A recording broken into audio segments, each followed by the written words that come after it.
Good morning, everyone, and welcome to the virtual breakfast sessions. I'm Larry Sashin, and today we'll be speaking about kitchen tech and the savings earned by spending your money wisely. But before we go into that, let us talk about the people who are paying our bills. Number one, expense reduction analysts. Eh, there is money hiding in your invoices. If you're trying to make ends meet and need some help, call Ed Flanagan at Expense Reduction Analysts, and their miners will dig out that cash and get it into your pockets. And number two, produce experience. If you're looking for the finest in herbs, salads, and tropical produce, call Produce Experience. And let's have a shout out to our editor, Tim Gannon, and his company, Big Works. If you're making small movies, call Big Works. So let's go on from here. Before we start, let's go around the panel and introduce ourselves. Rob? Good morning. My name is Rob Karkin. I am the executive chef at Crea, which is part of Cuisine Solutions. I do teaching on sous vide if you need any of that, and then do consulting for restaurants. Okay. Bob? Good morning, Bob Doland. I am a principal at Jacobs Dolan Beer. We are a design firm located in New York. Okay. Thank you, Bob. And Jeff? Good morning. My name is Jeff Cook. I've now retired after spending a glorious 40 years in the industry with companies like McDonald's and Burger King on the manufacturer side with Franke and Well Built, and happy to be here and looking forward to the chat. And say hi, Fred. Good morning, Fred Clashman, editor and publisher of Total Foodservice. Thanks everybody for joining us today. Okay, so we've met the panel. Let's talk about the subject. So, as restaurateurs, we've trimmed our staff down to the bare minimum. We have trimmed our menus. We use every piece of every vegetable we possibly can. We have watched what comes back to the dishwasher to see what's not being eaten. We've trimmed everything we possibly can, and there's still a money crunch. So what's next?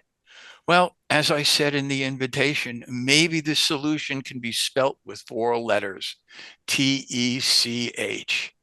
And to start off with, Bob, you're working designing kitchens and designing flow charts.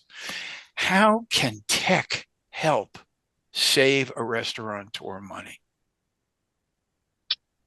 So the biggest savings that we see back of house in the kitchen by utilizing tech is in labor savings, first of all, but there's also product consistency is a big one. A lot of the equipment in the last few years has really starting to come around in terms of controls, in terms of utilization of AI, in terms of integrating different technologies into multiple technologies into a single device. I mean, we're all familiar with the combi oven. It's not new, but it's a perfect example of a device utilizing technology to do multiple things within the same footprint. Doesn't take as much skilled labor to operate as traditional equipment. So that's what we're seeing out there, and it's not just combi ovens now. It's across the line, almost every area, whether it's a food prep machine, a dishwasher, anything under the hood, a fryer. These are all benefiting now from integration and technology. Okay. And talk about food consistency. That is a perfect segue over to Rob. Rob, talk about food consistency and how important sizing and consistent product is. Well, first, shameless plug, since you see Cuisine Solutions behind me. I work with Cuisine Solutions, and it's the perfect marriage with the technology that's out there today. It's fully cooked, and you can get a medium rare burger in 2.5 minutes. But aside from sous vide, if you don't want to go that route, everything down to the portion scoop and is key when it comes to consistency. You can't just have your line cook grab a pinch of lettuce, because my pinch is going to be different than yours, Larry. Okay. And Jeff, talk about the same product coming out all the time. Oh. Say hello for us, Fred. Jeff, talk about consistent product. McDonald's, Burger King, millions of products. No matter where you go, it's all the same. How does that work? It's so important. There's an article 30 years ago in Pizza Today magazine. I'm not sure if it's still around or not, but it said that the key to McDonald's success is consistently mediocre food around the world with clean bathrooms. It's actually a little bit ironic. I think now after COVID, the takeaway is much more dominant than the sit down part of the restaurants for a lot of these. So I think the whole consistency, the idea of accuracy. There's nothing worse than getting home and opening up the bag of food and your wife's sandwich is not in there. So I think that it's probably even more of a concern today. Consistency starts with people. So let's talk about, are you waving your hand, Fred? I do have an initial question right off the bat with all three answers. And I think everybody's struggling with it. Are we in the food production business or are we in the hospitality business? And as we look to execute and we look to bring in tech, how do we keep that flair for hospitality in terms of our menus, et cetera, and, beyond consistency and just something executed in a fast food type of scenario? So I'd love to get the panel's thoughts on that. Okay. Anybody? I'd love to jump in on that one. I have a little bit of a soapbox on that one. Many years ago when I was working with Maytag, we worked with the Rhode Island School of Design. We brought them in to look at a KFC restaurant with the idea of getting labor out of the restaurant. And we talked about turnover and the cost to train and all those kinds of things. And so our goal was to have them go in and look at areas of opportunity to get labor out of the restaurant. And a little student in the back of the room raised their hand and she said to me, why are you so intent on getting labor out of the restaurant? And I explained again those reasons. And she said to me, what if we just made it a better place to work? And that has stuck with me for years and years and years. So I think that the point that you're making there is that we still are in hospitality. All this talk about digital and AI has me really worried, to be frank, because in the end, it is still that interaction, the personal interaction. So it's a great point. Okay. Anybody else? Yeah, I can jump in. So from the equipment and technology and possibly the back of house standpoint, I think you can get away with labor savings back of house. You want automation, you want consistency, you want a pleasant working environment. You don't want to stand in front of a 1,000-degree range when an induction range can do the same production and not, roast the cook who's standing in front of it. Any labor savings that you can find back of house can easily be applied, to the front of house. So that labor gets pulled forward in front of the customer, which I think is really where the hospitality happens at the guest level, right?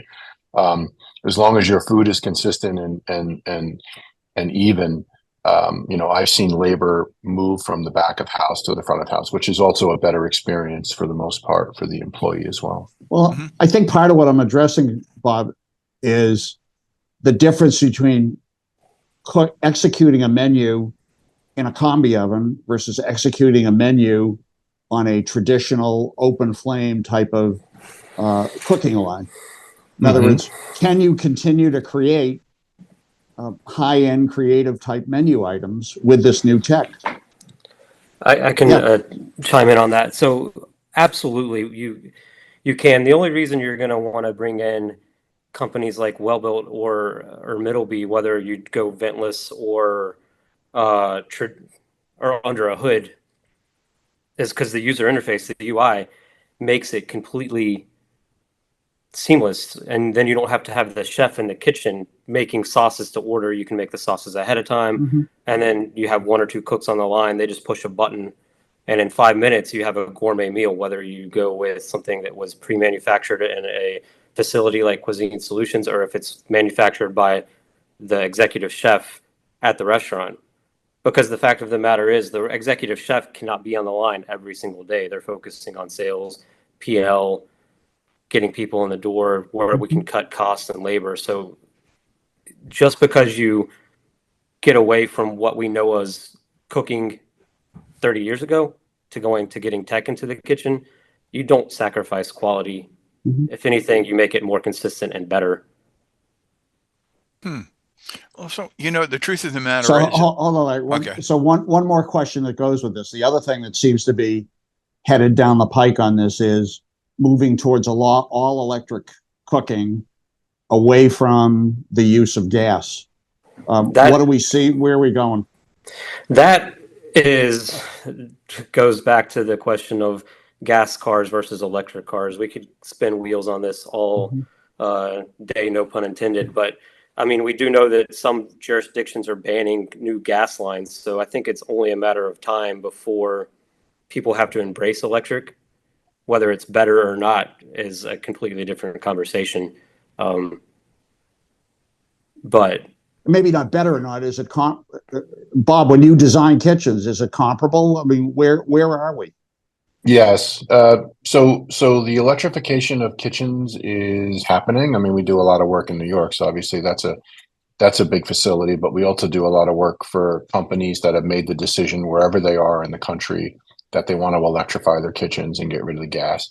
And most of it's from an efficiency standpoint. So most of the electric equipment that we've seen replace gas equipment or be put next to gas equipment, the electric heats up faster, stays at temperature, even under load, and doesn't off-put, like I mentioned before, all the residual heat that heats up a kitchen, that loads up the air conditioning.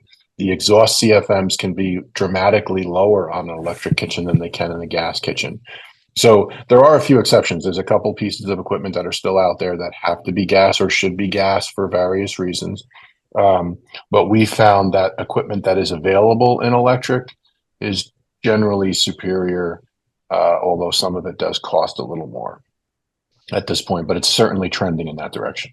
What about the operating costs? Are they similar, or is there any savings? So what we're learning in the electrification process, Larry, is that electric kitchens do cost more on the capital build side.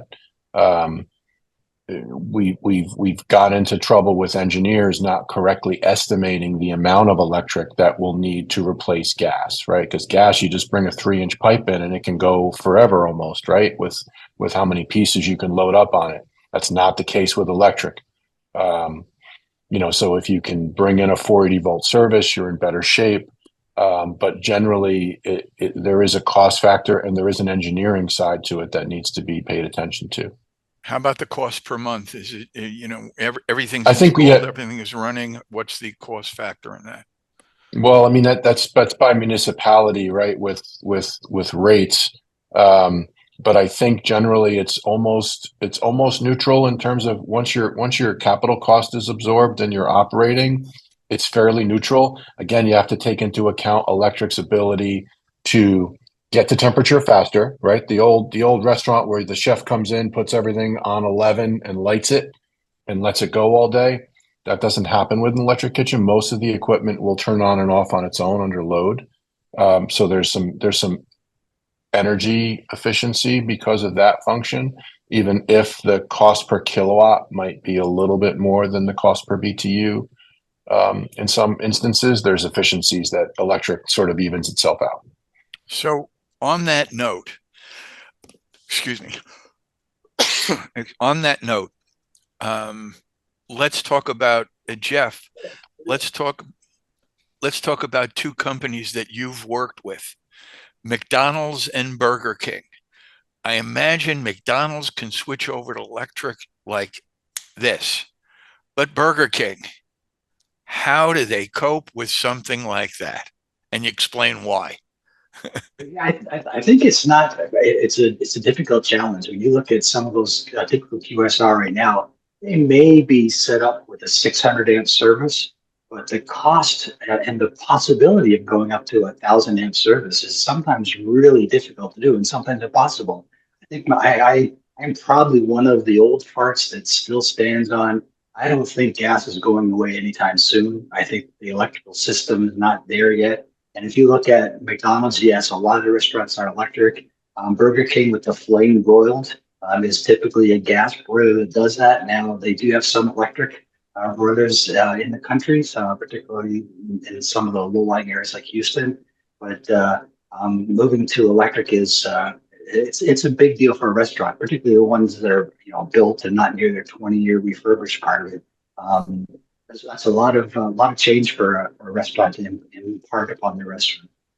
So, as opposed to doing a seismic tear your kitchen apart, where can the operator who has between 1 and 5 units, how can he slowly move from the gas side to the electric side just to make it more efficient and make it better off for his kitchen staff? Yeah, I think I would start somewhere. I have a philosophy of every investment needs to pay for itself quickly, and I think when you look at just the piecemeal piece of equipment, fryers are a great example. And I think it was alluded to earlier that the efficiency, a gas fryer is a bomb waiting to go off. Electric fryer, I think, is a little bit different than that, so I think I would just pick some of your high volume pieces of equipment, look at the possibility of flipping some of that stuff over to electric, and then work your way through the kitchen that way. Okay. In a past show, in a past show, when Sean Wheaton from Cuisine Solutions was on and Peter Herrera was in the audience, they had a conversation between the two of them on the savings of spending money. Now, Rob, can you explain how an item like what Peter was talking about, if he's doing a catering job and he'd had to make 50 extra pieces of chicken just in case somebody changed their mind when it was time to serve, how the savings of spending extra on per unit save a caterer or restaurateur money? Sure. So when it comes down to the unit cost and the prep involved with banquets, for instance, or catering with chicken, you have to have a cook come in the day before sometimes and fabricate the chicken, grill the chicken, cool it down, come in the next day, put it in the oven. But if you get a pre-manufactured product like the Cuisine Solutions chicken and it comes in a bag or a pouch rather, and you can thaw it out just like that. You don't need to over prepare. You don't need to have a cook come in saying his labor is there and your food cost is maybe a half percent, but it's 100% use. Whereas you buy the raw product, you're going to have loss. Okay. So what is the time element in this? How does this actually save the money for the owner? Labor is the big one. I mean, as I said already, you probably have at least an 8-hour savings for one person. The product comes in, maybe thaw it under running water in an hour. If you have extra, it's good for 7 days, so you're not wasting there. So your food cost is already saved, your labor saved. Okay. Rob, Bob, Bob. So what kind of tweaks can a restaurateur make to his kitchen to start this ball rolling on the electric, more comfort, more savings? Well, I think rather than it being solely an electric versus gas decision, I think you'd want to make it a technology decision and an automation decision. Okay. I will say that electric equipment generally has more of that automation control than gas equipment. And it's just a simple, equation of, circuit boards and controls and switches are easier to accomplish because of pilot lights and things like that on gas equipment. So, the big savings is in automation. You want to put a new combi oven in. That's going to save you tons of labor. It's going to give you efficiency. Start with whatever piece of equipment that is central to your operation Fryers are a big one, right? Electric fryers recover faster. They have automatic lifts. You push the program button, the cycle goes through, the baskets come up, it's done. Some of them even will, halfway through, if you're doing a breaded product, can come up, tap it and put it back down into the cycle. So there's some automation, not quite robotics, but I think you start with where the majority of your production is going to happen, and that can be on the prep side too, right? Not knowing, what type of operation. There's all different kinds. So I mean, we would typically work with a client, figure out where their pain point is, where they're struggling, either holding labor or getting stuff through that particular zone, whether it's receiving, prep, or cooking, and then find the piece of equipment that's going to upgrade them in that spot and go from there. I agree that putting in one change at a time, seeing the ROI come back, getting used to that operation, too many changes at once is inevitably a bad idea. So for the average restaurateur, is there something like a kitchen audit where you or someone comes in and looks at the kitchen and decides, well, this is what we should do first, this is second, this is third? Do it all the time. Yeah. Obviously we're specializing on the equipment side, not the operation side. So Chef can jump in on this, but we do it all the time. We'll do analysis on equipment life cycle, figure out what's available, today with newer upgraded equipment, explain that, go over the costs, figure out how to implement it, right? Between exhaust hoods and fire protection and fuel drain requirements, all those things have to be looked at before you look at putting a new piece of equipment. So it's not as easy as buying a new piece of equipment, throwing out the old and just plugging it in. Different exhaust rates. Yep. Different drain requirements, different power requirements. Yeah. Okay. Let's hold on one sec, Larry. Let's go back to Jeff Cook for a minute. One of the great examples of what we're talking about is when McDonald's put in Taylor ice cream machines, and 10 years later, we're still in the middle of a legendary lawsuit over how these machines are either going to function or be fixed. Jeff, were you in the middle of that, or what are your thoughts on that? I think one of the interesting parts there is that there's a fairly significant learning in there, and that is that when operated properly, those pieces of equipment will be running all the time. And I think what happens is you've got a certain complexity of equipment that has a demand for preventive maintenance to occur, and oftentimes that preventive maintenance is not done either timely, correctly, or not at all in some cases. And I think that leads to a bigger picture here, because when you think about the restaurant, the amount of tasks that the manager and the lead crew in the restaurant have to do on a daily basis is overwhelming. There's probably 20 hours worth of work to do in an 8-hour shift. And so what happens is the crew members do not get everything done. And so that's where I think when we think about now is a perfect time as well, because there's a shift going on to the dine from home, the drive-through, the to-go, that is going to cause a need for some investment. And I think when you look at the investment you make, complexity is something that's really huge. As we think about automation and AI and all these things, the complexity could overwhelm a restaurant. So it has to be very methodical in terms of the approach. Now, is this an educational thing, an educational problem? You mentioned that certain maintenance has to be done. Is it a failure in education, or is it just a failure that you put something in a place where they couldn't handle the new product?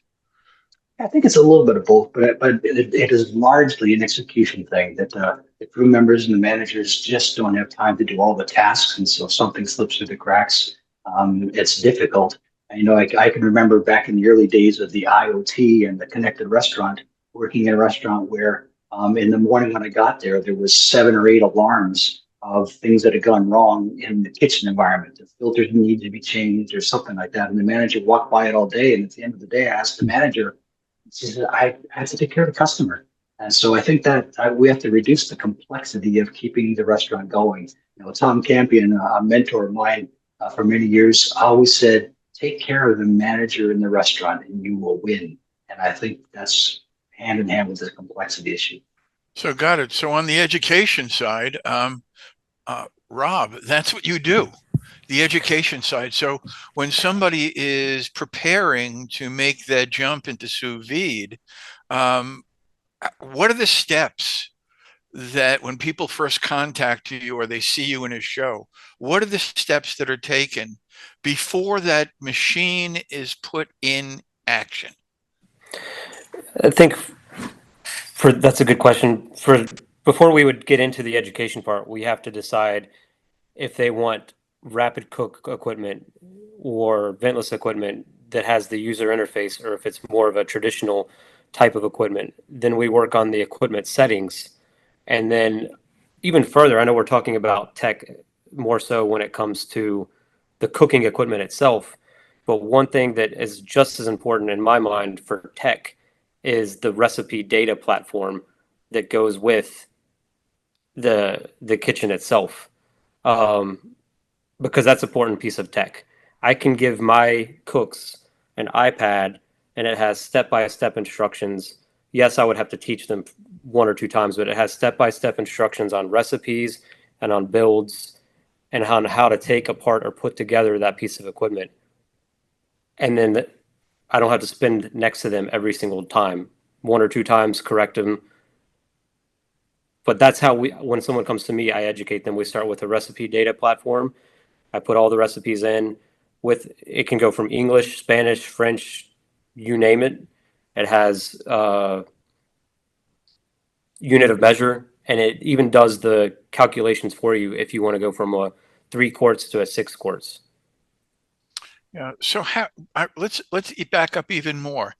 How does the restaurateur who says, like the ice cream machines, oh, this is a great machine, except he didn't have the staff to run it. How do you make that decision? Who is there to help in making the right tech decision to see, the tool can be the best tool in the world. If you don't have anybody to run it or maintain it, it's just a big, expensive paperweight. Yeah. So what's that process? Functionality, I work with teams like Bob, to do the flow of the kitchen. And if it just doesn't make sense, we don't put that item on the menu. If there's not someone there to physically do the ice cream, then it's a paperweight. Why would you have that? So you want to keep everyone. I know we were talking baseball, but for basketball, you want to stay in your square when you're on the cooking line. You don't want to go all the way over into left field. I know I'm going back and forth on sports, but you get the point. Got it. So Bob, when you say, we need some changes in the kitchen, do you speak to the owners of the restaurants and talk about their staff and whether they have qualified people to run the machines that you're recommending? Well, we certainly have a conversation with ownership talking about what their menu is, what their style of service is, what their capacities and throughputs need to be. Those are the discussions that we have. It's our job to recommend the right piece of equipment for whatever the responses are. I've found that starting with the right piece of equipment, you can bring the operator along, right? You can either retrain or rehire for that piece. I don't know that I would recommend, quote unquote, dumbing things down because the operator is not up to the task. Part of what the manufacturers have been doing, to their credit, is making complicated equipment simple to operate.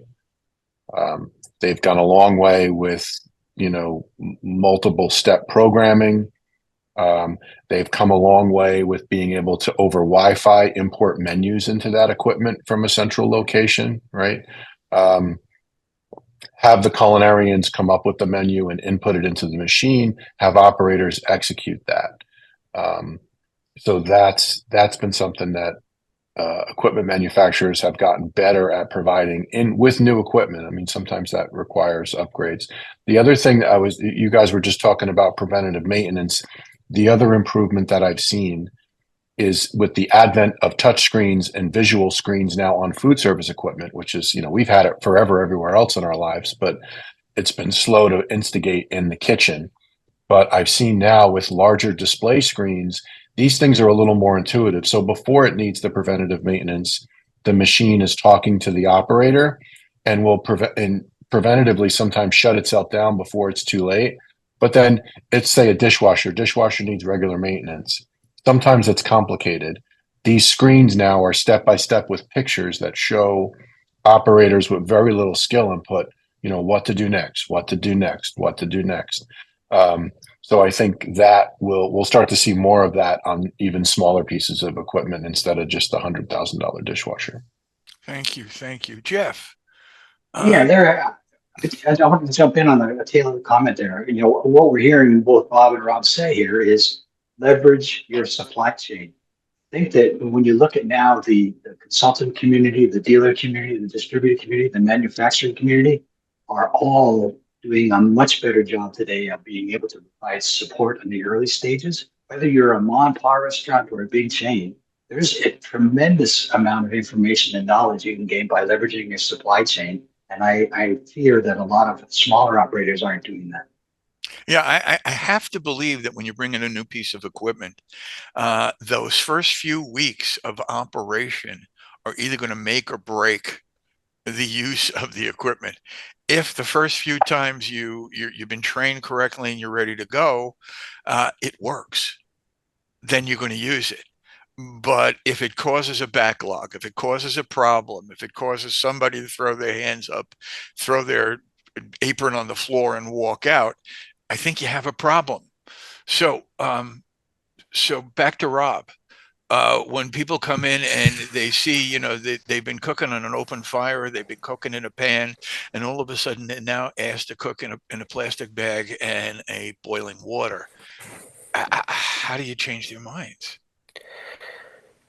You give them the taste comparative side by side. We just bring them into Cuisine Solutions, and it doesn't. I know we keep saying sous vide.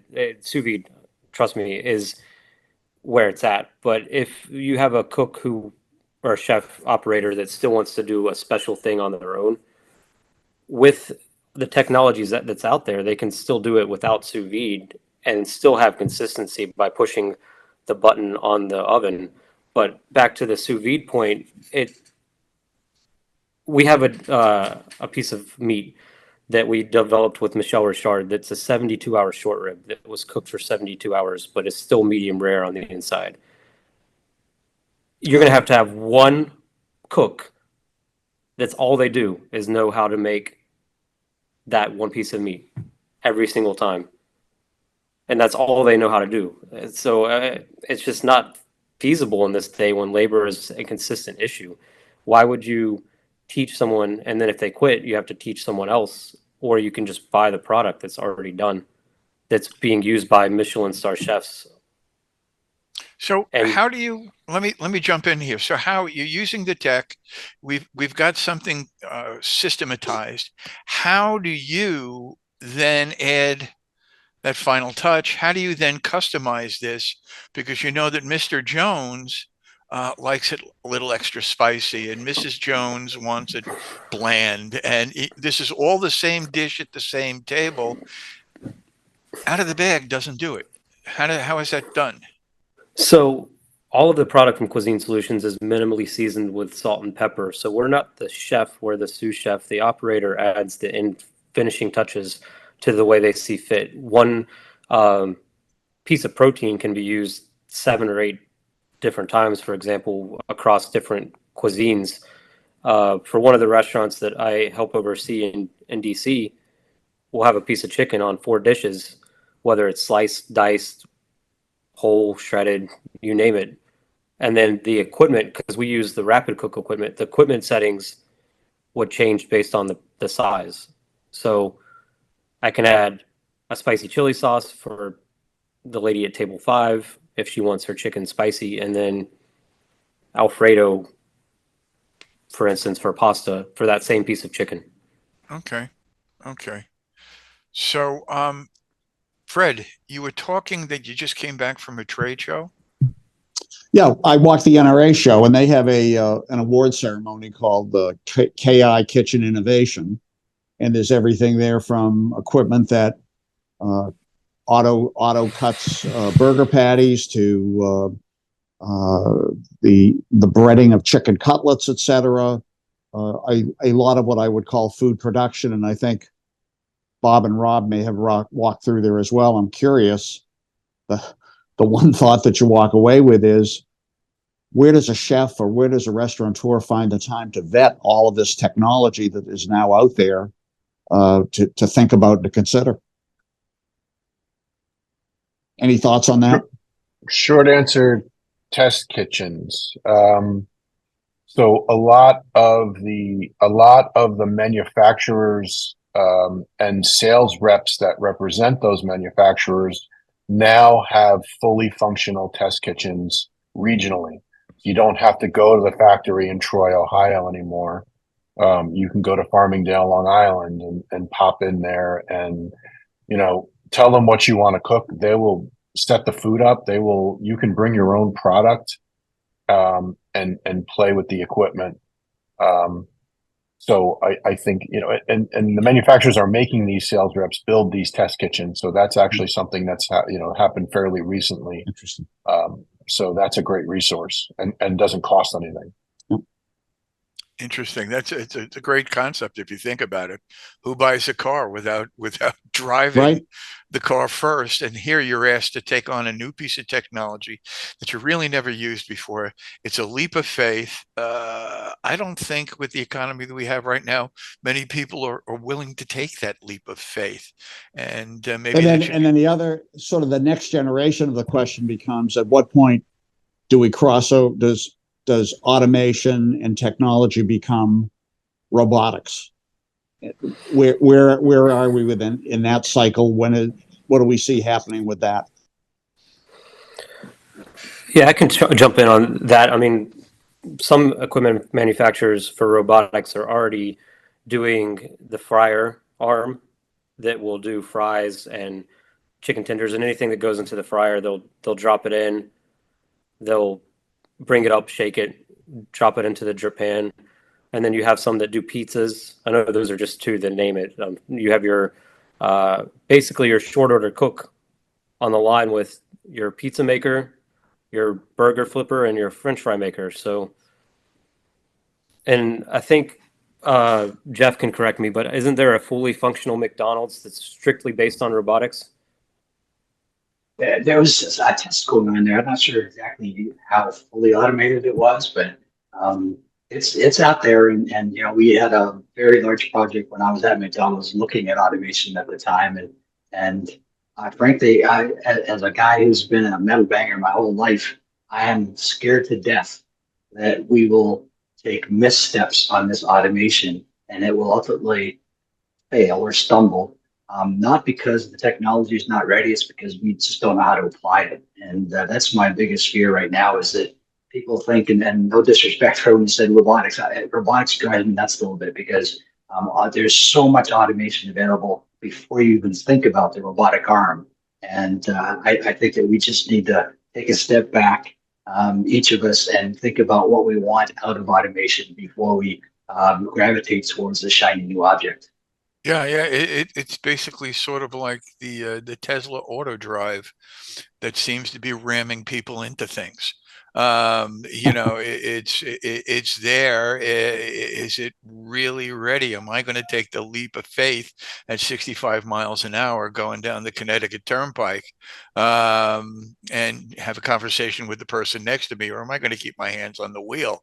So, is there a midway of bringing that AI in, as Bob mentioned, slowly, as introducing piece by piece, so that the people in the kitchen get used to somebody doing part of their job? What is the best process to bring AI into your kitchen? There you hit the nail on the head, Larry, when you said part of their job. Automation is not there to replace workers. It is there to complement, increase capacity, increase productivity, increase accuracy, increase consistency. I think from my end, just to chime in on AI, at least if it were my operation, I would want to focus on the back of the house and the ordering first for AI, because that you spend so much time. Granted, you're still gonna have to check to make sure it's done accurately, and if things aren't being rung into the system, then there's going to be mistakes. But they have it now where they can look at your sales, they can look at what you have made in your ovens, and then suggest, oh, you need to order 10 cases of French fries. You need to order. And if you really want to trust it, they can order it for you and email your food rep. I would start there, but then if you want to take it to the front of the house as well, because I know that customers want answers right away. They don't want to wait. Have your AI take reservations and answer the phone call for you, so you don't have to be like, oh, I'm in the kitchen, and then you have to run all the way up to the front if you only have the host stand phone. It's ridiculous. AI can sound like a real person and say, Jeff, thank you for calling Joe's Crab Shack or whatever. I noticed that you were here a month ago. How can we help you? Starting with those applications would be comfortable from a cook perspective. All right. So Bob, as the consultant that's coming in to slowly but surely rework somebody's kitchen into the 21st century, it's one thing selling the manager. How do you sell the actual guy who's standing in front of the machine? How do you bring him up to speed so that you're a success? Because you can do the right thing with the right piece of equipment and have the wrong guy or an unprepared person standing in front of it. You know where that goes. Well, I think you need to start by selling that individual on how much better their life is going to be on a daily basis using this equipment, right? Between the automation, between the better environment that they're going to be working in, the fact that they're going to be faster and better and more consistent and get in trouble less, I think all resonates with the actual operators who are pushing the buttons and working the levers.